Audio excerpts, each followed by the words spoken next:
ओम नमो नारायण। समस्त सनातन प्रेमियों, आज हम आप लोगों को 2023 वार्षिक राशि फल बताने जा रहे हैं। तो आप लोग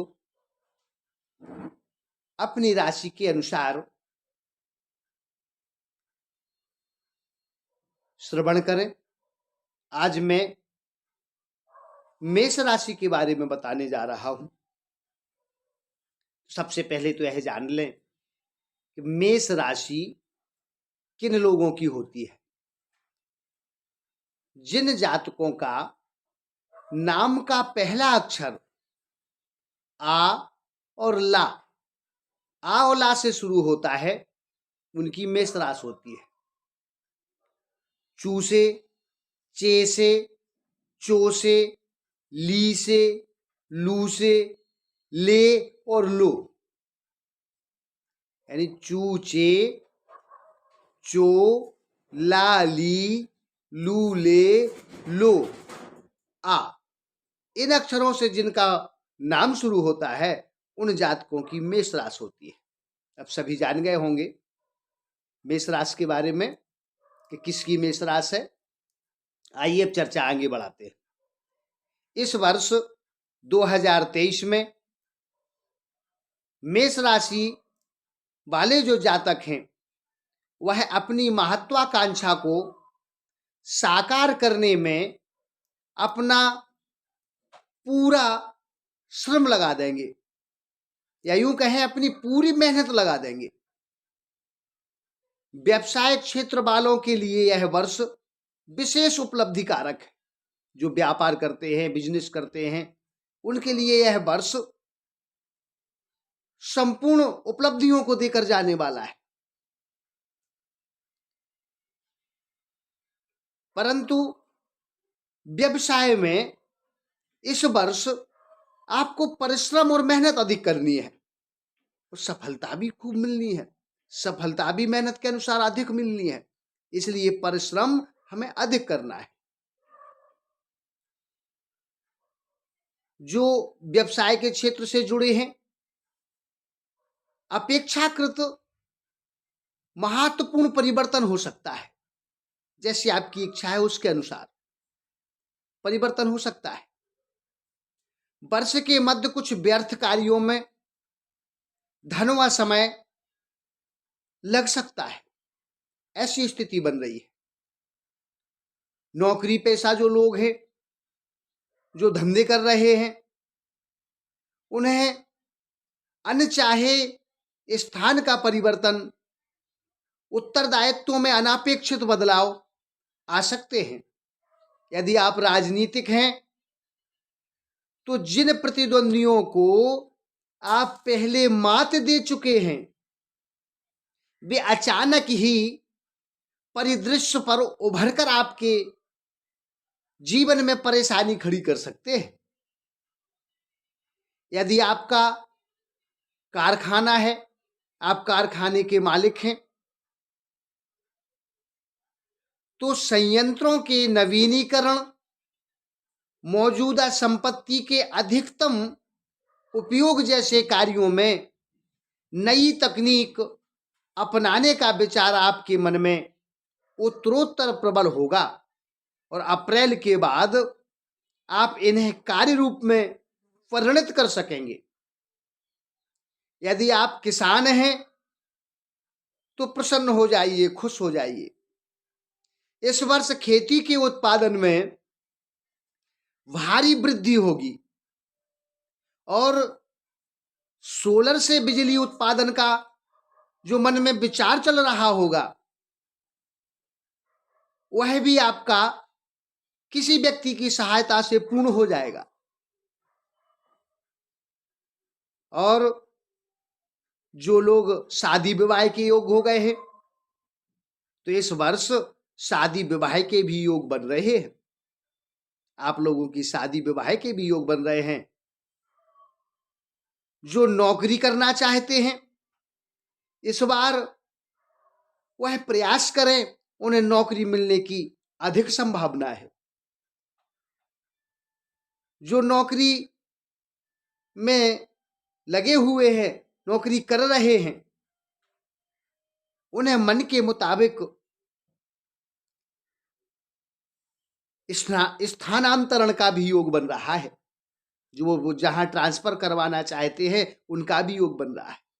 परंतु हमें ध्यान रखना है, पूरे वर्ष हमें अपनी वाणी का संयम बनाना है, क्योंकि बीच में जो कोई समस्याएं उत्पन्न होंगी वह आपके वाणी दोष से होंगी। आप अपनी वाणी पर विशेष संयम रखें, सोच समझ कर ही बोले। यह वर्ष आपको हर वर्ष के मुताबिक अधिक सफलता कारक। आपको इस वर्ष चोट इत्यादि लगने की भी संभावना है, उच्च रक्तचाप से कष्ट होने की भी संभावना है। इसलिए आपको चाहिए कि पूरे वर्ष भगवान भोलेनाथ, भगवान शिव की आराधना पूजा करें। हो सके तो जप करवाएं, महामृत्युंजय, शिव सहस्त्रार्चन, शिवार्चन आदि भगवान शिव की आराधना में इस वर्ष आप संलग्न रहें। और आप रत्न के रूप में मूंगा धारण करें और जितना हो सके अपने बुजुर्गों की सेवा करें। अपनी वाणी के द्वारा किसी बुजुर्ग को कष्ट ना दें, इसका ध्यान रखें। और फलदार वृक्षारोपण अवश्य करें। अगर आपने ऐसा किया तो आपके इस वर्ष में आप अधिक सफलता को प्राप्त करेंगे। ये तो हुआ पूरा वार्षिक राशिफल, क्योंकि संक्षिप्त में ही बताया जा सकता है, विस्तृत तो नहीं किया जा सकता। अब महीने के अनुसार भी आपको कुछ बताने जा रहे हैं। शुरुआत करते हैं जनवरी। जनवरी का महीना प्रारंभ होगा, यानी कहने का मतलब जैसे ही 2023 प्रारंभ होगी और जनवरी का महीना प्रारंभ होगा, आपकी संपत्ति में आपको लाभ होगा। स्थानांतरण का भी योग बनेगा। फरवरी में वाहन का लाभ हो सकता है अगर विचार बना रहे हैं। अचानक धन का लाभ भी हो सकता है, तो थोड़ी बहुत चिंता भी आ सकती है किसी बात को लेकर। मार्च में अपनी वाणी पे विशेष संयम रखना है, क्योंकि मार्च में पारिवारिक तनाव उत्पन्न होने की संभावना है। कुछ ऐसे ग्रहों का योग हो रहा है कि मार्च के महीने में पारिवारिक तनाव होने की संभावना है। अप्रैल में स्वास्थ्य चिंता, संतान सुख और यात्रा। अप्रैल में आपको स्वास्थ्य से संबंधित समस्या उत्पन्न हो सकती है, इसलिए हम थोड़ा खान पान पर विशेष ध्यान रखें। शादी विवाह पार्टियों में संयम रखें। मई, व्यर्थ के मतभेद। मई में आप क्या करेंगे कि दूसरों की बातों में आकर दूसरों की मदद करने में या दूसरों की लड़ाई को अपने पास ले लेना, इस प्रकार के कारण व्यर्थ मतभेद उत्पन्न हो जाएंगे। तो हमें ध्यान रखना है कि वाणी संयम बना रहे और दूसरों की समस्या में टांग नहीं अड़ानी है, जिससे व्यर्थ के मतभेद उत्पन्न ना हो। लाभ भी होगा।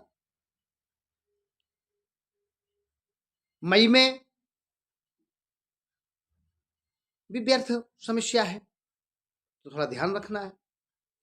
जून में मेहमान आगमन की व्यवस्था हो रही है, कुछ मेहमान आएंगे, आपका यश बढ़ेगा,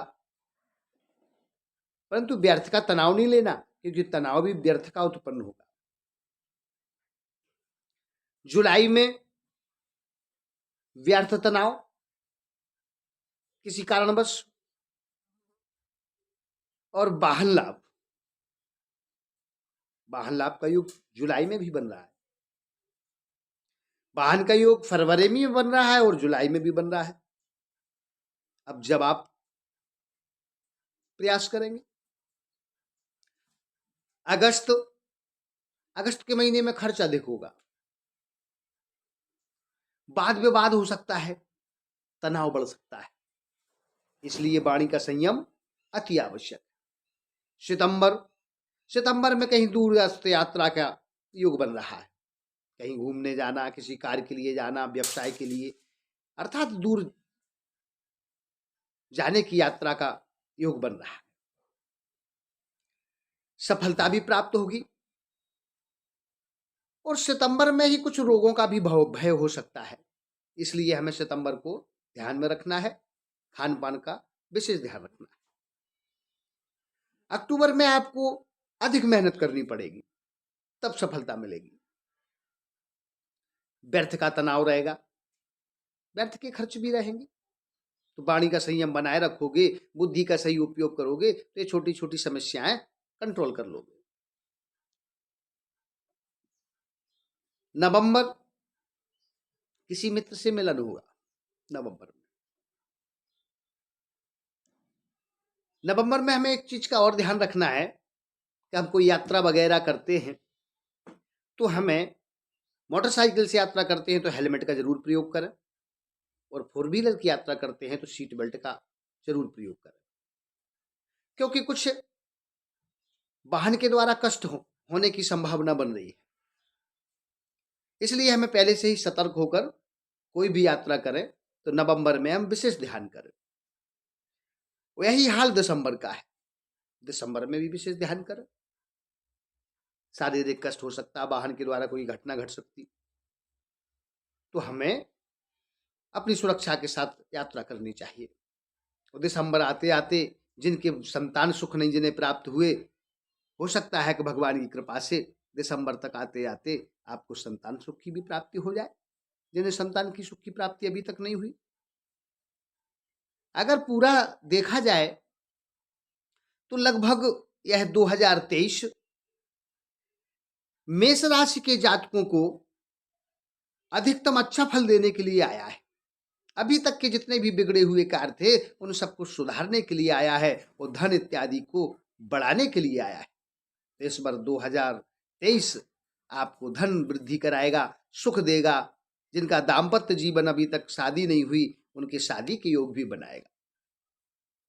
इसलिए सभी मेष राशि वालों से निवेदन है कि भगवान भोलेनाथ की पूरे वर्ष आराधना जरूर करें, भगवान भोलेनाथ का दर्शन करने मंदिर में जरूर जाएं और हनुमान जी महाराज के भी दर्शन हर मंगलवार को करते रहें। इसी के साथ अपनी वाणी को विराम देता हूं। ओम नमो नारायण।